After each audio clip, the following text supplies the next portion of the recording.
नमस्कार दोस्तों। Online shopping तो आपने अक्सर देखा होगा, किया होगा। और ऑनलाइन शॉपिंग को जो प्रमोट करने वाली कंपनियां जो होती है, बैकएंड सपोर्ट की बात कर रहा हूँ। उसमें कुछ कंपनी ऐसी भी है जिसका रिसेंटली अभी आईपीओ आया था, जिसमें एक का नाम था यूडी कॉमर्स सॉल्यूशंस लिमिटेड। इसकी आईपीओ के बाद कुछ मार्केट में तहलका मचाई थी। अब जब भी कोई आईपीओ आता है तो बड़ी बड़ी बातें कहा जाता है, ये आईपीओ में ये होगा ये होगा। तो मैं किसी आईपीओ का रिव्यू नहीं करता हूँ। हम उस स्टॉक के बारे में बाद में जानने के प्रयास करते हैं कि आखिर कंपनी में क्या ग्रोथ लेवल था, कैसे कर रही है, क्या चार्ट लेवल कह रही है। आपस में सबको रिकन्सिलेशन करने का प्रयास करते हैं तो कंपनी क्या कहती है, और कंपनी के बारे में यदि वेबसाइट्स पे देखा जाए शायद कुछ और क्लैरिटी मिलेगी कि आखिर कंपनी का कारोबार क्या है, कंपनी का व्यापार से होने वाले फायदे नुकसान पे कितना ध्यान जा रहा है, जिसकी वजह से मार्केट की जो सेंटीमेंट है वो क्या कहता है। कहती है यूनी कॉमर्स जो कंपनी है वो इनका कामकाज है efficiency of the warehouse operation with the packaging and dispatch process. अब इनका काम देखता है कि ये पैकेजिंग और डिस्पैच के लिए, मतलब लॉजिस्टिक्स के लिए कंपनी कामकाज करती है। और इनका जो वेबसाइट है ये लगता है कि ब्लॉगिंग की वेबसाइट है, ऐसा ही देखने को नज़र आती है। तो मैं इसकी ज़रा और पे पार्ट को करूँ तो यूँ कहते हैं e commerce ceilings simplified across the globe. और इनका कामकाज ऐसे लगता है कि जो ई कॉमर्स कंपनियां हैं उनको चाहे लॉजिस्टिक सपोर्ट को लेकर के हो या उनकी ब्रांड सपोर्ट को लेकर के हो, उस पे इनका कामकाज क्या है, ऑनलाइन जो कंपनी का कामकाज होगा वो सारे के सारे कामकाज करती है। और ये कंपनी ये भी दिखाती है जो हमारे पास जो बिजनेस है एक स्टैक्स के साथ में, जहाँ पे हमारे साथ बोट के साथ काम है, अर्वन कंपनी के साथ, मैं मामा अर्थ के साथ हम काम करते हैं, लेंस कर्ट के साथ काम करते हैं। ये सारी कंपनी का जिक्र किया हुआ है। जो जिक्र से ये पता चलता है कि कंपनी के पास जो क्लाइंट हैं वो ये सब क्लाइंट हैं, और इन क्लाइंटों के बेसिस पे इनके पास पैसा आने वाला पैसा कितनी बन के आता है उस पर चर्चा करते हुए चलते हैं मार्केट की तरफ। और मार्केट में यदि हम देखा जाए पहली पहली नज़र किसी मार्केट को, कहती है यार मार्केट में तो चली, लेकिन चलने के बाद इसका ट्रेंडिंग लगातार गिरता हुआ नजर आ। आखिर ऐसा क्या हुआ इस कंपनी में फिलहाल के लिए। तो यहाँ पे देखा गया कि आईपीओ आया था रिसेंटली, आईपीओ आया था। और आईपीओ के बाद क्या कहती है, जो लीडिंग ई कॉमर्स इनेबल्ड जो कि सहज प्लेटफॉर्म होती है उस पर कंपनी इंडिया में कंपनी कामकाज करती है। इसके अलावा कहती है कि management and the omni channels retail management solution को लेकर करती है। इसके अलावा देखा है तो कहती है increasing the sales and reducing the cost को लेकर के कंपनी का, इस पे कहते हैं कि हम अपनी सॉफ्टवेयर देते हैं जिसमें आपकी ये सारी चीज़ें कम हो जाएगी, आपकी एफिशिएंसी कम हो जाएगी, आपकी एफिशिएंसी बढ़ जाएगी। इनमें मार्केट में जो पैसा लेके इन्होंने पैसा लिया है 276 करोड़ का पैसा इन्होंने रेज किया मार्केट से, अर्थात 276 करोड़ का मार्केट में शेयर बेचा। और जिस शेयर की फेस वैल्यू कह सकते हैं कि शायद 1 रुपया हो या 10 रुपये का हो, उसके अकॉर्डिंग इन्होंने 108 रुपये की आईपीओ प्राइस रखा। और लिस्टिंग के प्राइस पे देखा गया तो कंपनी में एक अच्छी से लिस्टिंग्स गेन करती हुई नजर आती। 117% से ज़्यादा इसमें लिस्टिंग गेन होता है, 235 के आसपास लिस्टिंग होता है। और as on time frame market में जब लिस्टिंग के बाद थोड़ा सा गिरावट प्रेशर, कुछ सारे लोग होते हैं, निवेशक होते हैं जिनका मोटिव होता है केवल केवल आईपीओ, उनमें क्या निकल के आती है, तो उन्होंने बिकवाली करना चालू किया था। बिकवाली के बाद आज प्राइस इसकी 2 से 6 के आसपास की मार्केट की प्राइस कह रही है। ये हम समझने के प्रयास करेंगे इसकी कुछ पार्ट को। भले ही यहाँ पे बुक वैल्यू ना हो, लेकिन बुक वैल्यू के ना होने के बाद भी हम इसकी बैलेंस शीट के उन पार्टों को देख लेंगे जहाँ से इनके लिए इफेक्ट नजर आता है। तो यहाँ पे देखा गया कि इंट्रिंसिक वैल्यू, और ये तो बिल्कुल साइलेंट बैठी है क्योंकि अभी न्यूली लिस्टेड कंपनी है। अब आती है सवाल आता है कि स्टॉक का पी क्या और इंडस्ट्रियल का पी का आंकड़ा क्या क्या। दोस्तों देखा जाए इस सेक्टर की जो बाकी कंपनियां हैं वहाँ पे 37x का भीड़ है, और यहाँ पे 163x का भीड़ है। अर्थात यहाँ पे समझ में ये आ पा रही है, इसका मान लेते हैं करीब करीब 5 गुने, करीब 400% क्या है, एक्स्ट्रा भीड़ है यहाँ पे। जहाँ एक लोग भीड़ होना चाहिए उसके बजाय पे 4 लोग भीड़ और निकल के आता है। और इसका आंकड़ा यही देखने क्या लगता है आने वाले समय में ये अभी जो ओवर वेटेज है वो आने वाले समय में इसको नियर अवॉइड करने की प्रयास चल रही है स्टॉक पी के आकलन से, या कुछ और कहना चाहता है इनकी जो बिग पुल्स हैं वो कहना क्या। जहाँ पे आरओसी की बात करें तो वो तो बाद में देखें, तो आरओसी 27% आरओई की बात करें 20% से ज़्यादा का आंकड़ा कहता है। फेस वैल्यू 1 के अकॉर्डिंग इन्होंने 108 रुपये पर शेयर को बेचा, याद होगा। 1 रुपये के अर्निंग के बेसिस पे इनके करीब करीब 222% की अर्निंग कर। तो इसके पीछे भीड़ तो होना चाहिए क्योंकि अर्निंग का सोर्स काफ़ी ज़्यादा कहता है comparison with the face value. जबकि प्रमोटर की होल्डिंग की तरफ से एक डिमेरिट की बात निकल के आती है, प्रमोटर अपनी होल्डिंग इतना कम क्यों रखा है, क्या लगता है आने वाले समय में इसको बेच के आगे निकल जाएंगे क्या? जहाँ पे डेट टू इक्विटी और करंट रेशियो का मार्क्स का थोड़ा सा ज़्यादा कहता है, इस पर भी हम चर्चा करने की प्रयास करते हैं और समझने की प्रयास करते हैं। जो कंपनी 2012 में बनी थी Unicommerce solutions limited in the SaaS platform that the manage e commerce operation for brand seller in the logistics provider के लिए इनका कामकाज करती है कहती है।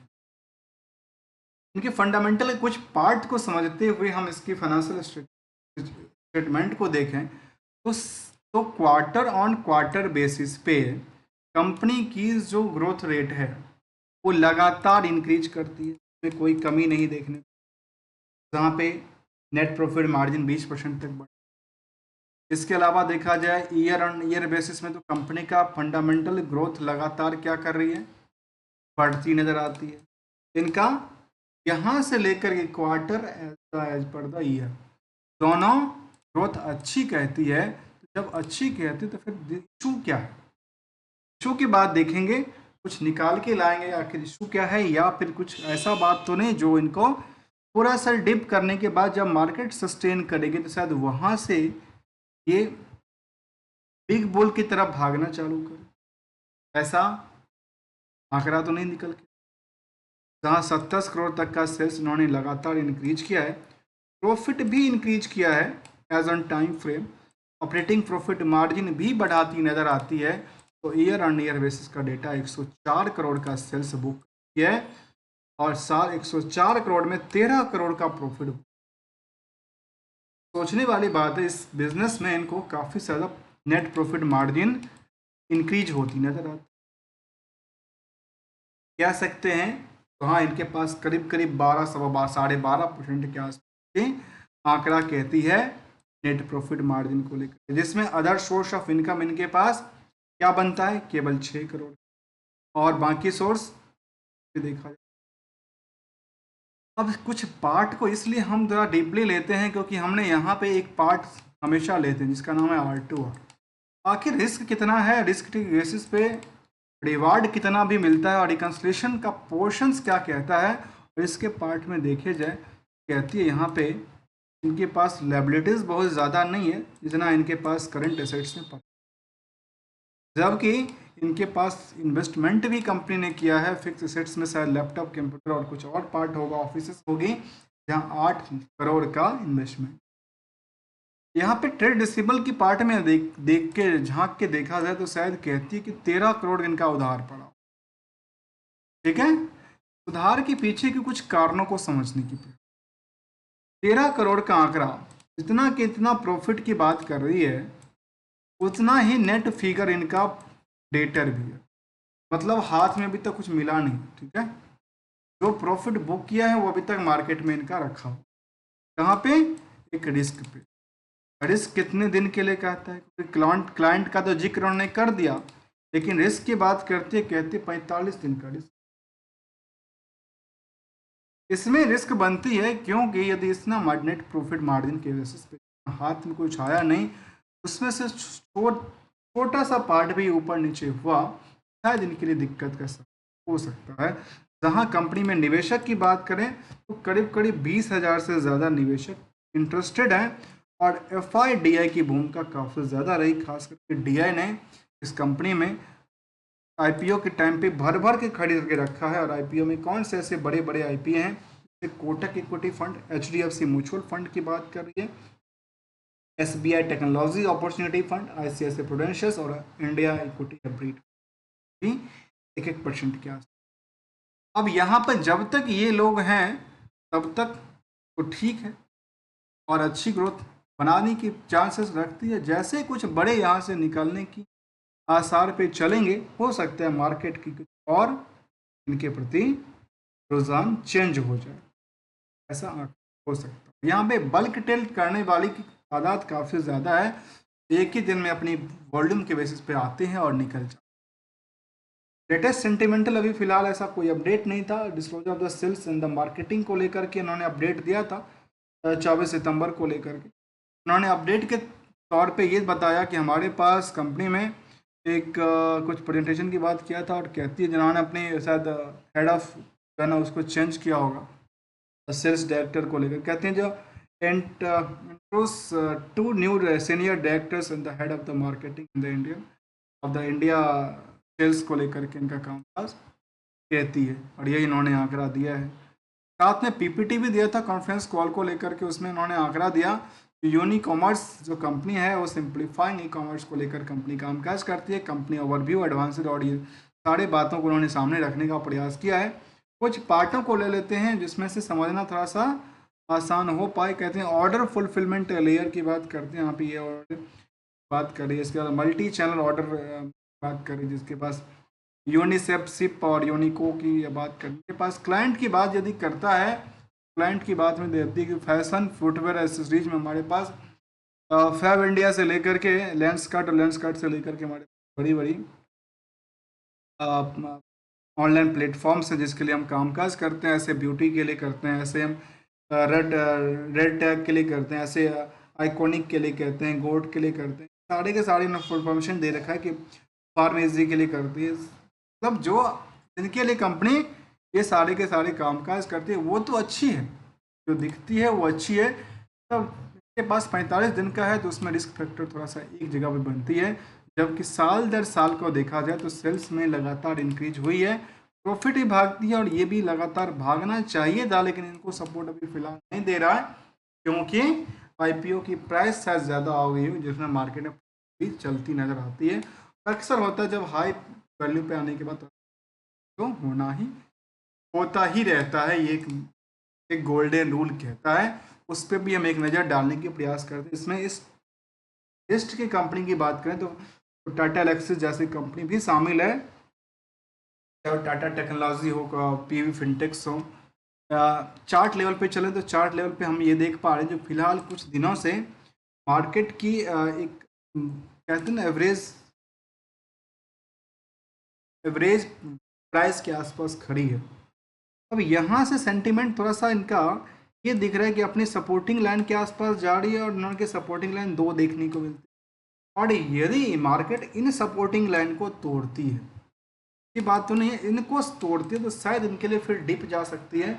और गोल्डन रूल क्या कहता है मार्केट के लिए वो सुन जाओ।